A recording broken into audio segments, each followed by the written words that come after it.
We plunge right into the story out on the water with two friends, Smeagol and Déagol, in a moment that perfectly demonstrates just how suddenly the corrupting power of the ring can strike. I mean, they're just happily fishing, right? But then Déagol gets pulled into the water and spots a golden ring half buried in the riverbed. And the absolute second he holds it, that dark, twisting influence takes hold of both of them instantly. It's a brilliantly horrifying look at the sheer speed of the ring's poison. Smeagol immediately demands the ring, claiming, it's his birthday present, and when Déagol refuses, Smeagol violently murders his own friend right there on the riverbank just to take it. He's driven away by his people, branded a murderer, and forced into this terrible isolation. He weeps from the loneliness. Over time, he forgets the taste of bread, the sound of the trees, the softness of the wind, and eventually he literally forgets his own name, twisting into the wretched creature we know as Gollum. It's such a terrifying look at the absolute isolating nature of corruption.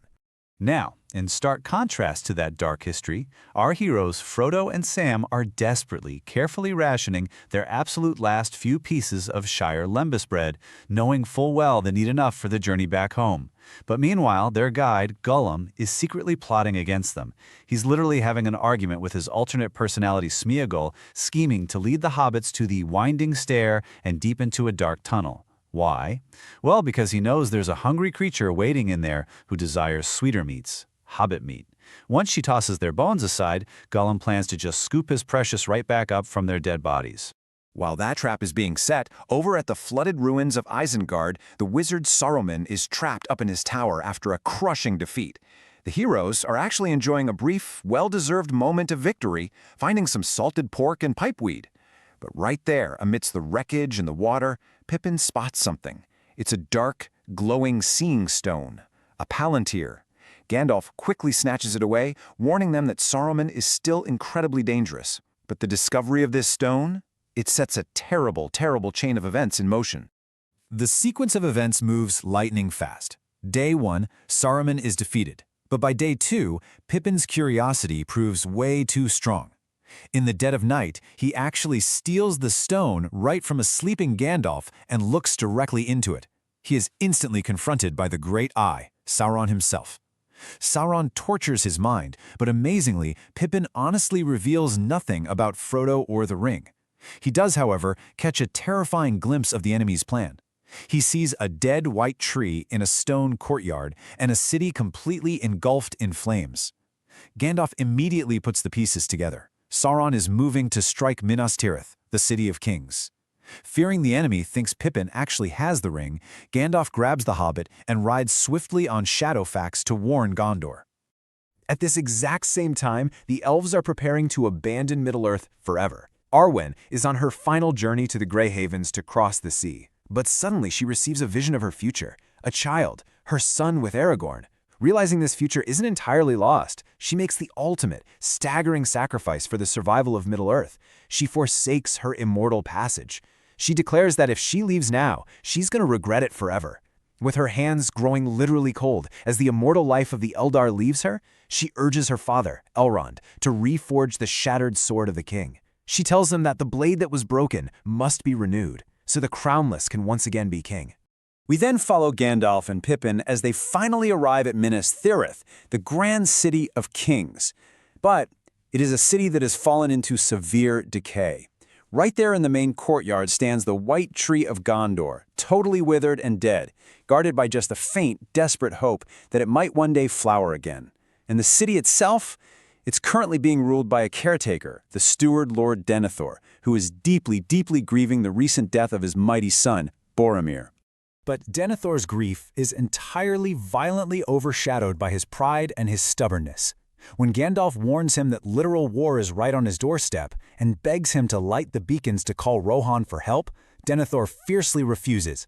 He accuses Gandalf of trying to supplant him. He's heard the whispers about Aragorn, the ranger from the north, and he declares vehemently that he is absolutely not going to bow to the last of a ragged house. Denethor clutches to his authority, stating that the rule of Gondor belongs to him and him alone. It's this stark, terrifying reminder of the immense dangers of proud, entrenched leadership just flat-out refusing to adapt or accept help during a crisis. So while Gondor is facing this massive external threat, Frodo and Sam are facing a deeply personal, internal one. High up on the secret stair, the physical and mental strain is completely breaking them. And while the hobbits are sleeping, Gollum seizes his chance. He quietly takes their absolute last piece of elven bread and just tosses it right over the ledge, deliberately and carefully sprinkling the remaining crumbs all over the sleeping Sam's jacket. When they wake up and find the food missing, Gollum points a wretched finger straight at Sam. He highlights the crumbs, accusing the fat one of being a sneaking thief who's always eating when the master isn't looking. Sam is absolutely furious. He offers to just beat Gollum right there, and he even begs Frodo to let him carry the heavy burden of the ring for a while, just to share the load. But the ring's influence has deeply, deeply poisoned Frodo's mind at this point. Seeing Sam reach for the ring, Frodo buys entirely into Gollum's venomous lies. In what is truly a heartbreaking moment, an exhausted Frodo turns against his intensely loyal best friend. Convinced Sam has been poisoned against him, Frodo looks at him and just simply says, "Go home." He leaves Sam weeping alone on the stairs as Frodo follows Gollum directly into the pitch-black tunnel. Back in the world of men, the situation is rapidly and violently escalating. Sauron literally unleashes a storm of dark fumes to block out the sun itself, making it easier for his orcs to move. They launch a brutal surprise night attack in boats, completely overrunning the river garrison at Osgiliath. Knowing Denethor has gone totally mad with stubbornness, Gandalf realizes they have to force his hand right now. So Pippin secretly sneaks way up to the highest point of the city and ignites the warning beacon. One by one, we see the massive signal fires of Gondor light up across these vast mountain peaks, a desperate, fiery cry for survival. Far away in Edoras, King Theoden is alerted that the beacon of Amon Din is lit. Now, despite his past bitterness, the fact that Gondor hadn't come to his aid during his own darkest hour, Theoden realizes the absolute, undeniable necessity of unity. He doesn't even hesitate. He declares, "Gondor calls for aid, and Rohan will answer." He immediately orders the muster of the Rohirrim, commanding every single able-bodied man to assemble at the high encampment of Dunharrow to prepare for war. But that hope, it's pretty fleeting, because when the army actually gathers at Dunharrow, the numbers are undeniably grim. Theoden learns that from all the provinces across the land, only 6,000 spears have arrived. That is less than half of what he had hoped to gather. It's a stark, surprising reminder of just how diminished the strength of men has become compared to the sprawling, massive armies Rohan could field in their prime. He grimly acknowledges that 6,000 is not going to be enough to break the lines of Mordor, but they have to ride out and meet them in battle nonetheless. And the threat is actually even larger than Theoden realizes. Lord Elrond arrives in secret at the camp to deliver the newly reforged sword to Aragorn, and he brings some truly dire warnings. Sauron is launching a sweeping multi-front attack. It's not just immense orc armies marching on Minas Tirith, they're being joined by legions of Haradrim and coastal mercenaries. But on top of all that, Sauron is sending a secret second force. A fleet of corsair ships is sailing up the river from the south to strike the vastly outnumbered city. Aragorn urgently, desperately needs more men. Left with literally no other choice to gather an army, Aragorn finally has to embrace who he was born to be. So he, along with Gimli and Legolas, departs the camp on the very eve of battle, taking this dark, foreboding road under the mountain known as the Dimholt. They are walking the paths of the dead. It is a cursed mountain where murderers and traitors dwell, the spirits of the men of the mountains who broke their oath to the last king of Gondor and were cursed by Isildur never to rest until their pledge was fulfilled. It's a pretty profound reminder that sometimes the only way forward is to directly confront the darkest, most buried parts of the past. Deep underground, Aragorn is completely surrounded by this swarming, ghostly army. The King of the Dead tells him flat out that the dead do not suffer the living to pass. But Aragorn fiercely stands his ground. He draws the ancient, newly reformed blade, proving the line of kings has been remade. And with the ultimate authority of his bloodline, he commands these cursed, ghostly traitors, "Fight for us and regain your honor." He promises that if they fight for him, he'll hold their oaths fulfilled and release them from their living death. As the final confrontation approaches, an incredibly powerful contrast unfolds. On one side, Rohan is courageously, willingly charging to war. Even Merry, the Hobbit, and the shield maiden Éowyn have secretly ridden out with the army, absolutely refusing to be left behind because they want to fight for the people they love. But on the other side, inside Minas Tirith, the internal defenses and the city's leadership are completely and totally unraveling as the terrifying orc army violently breaches the outer river defenses. The absolute breaking point in the city happens when Faramir returns from a desperate suicide mission, gravely injured and completely unconscious.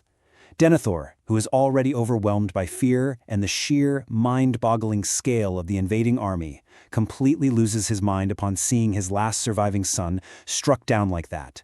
Convinced they are all going to die and that Rohan has abandoned them, the mad Stuart literally screams, "My line has ended, abandon your posts, flee for your lives."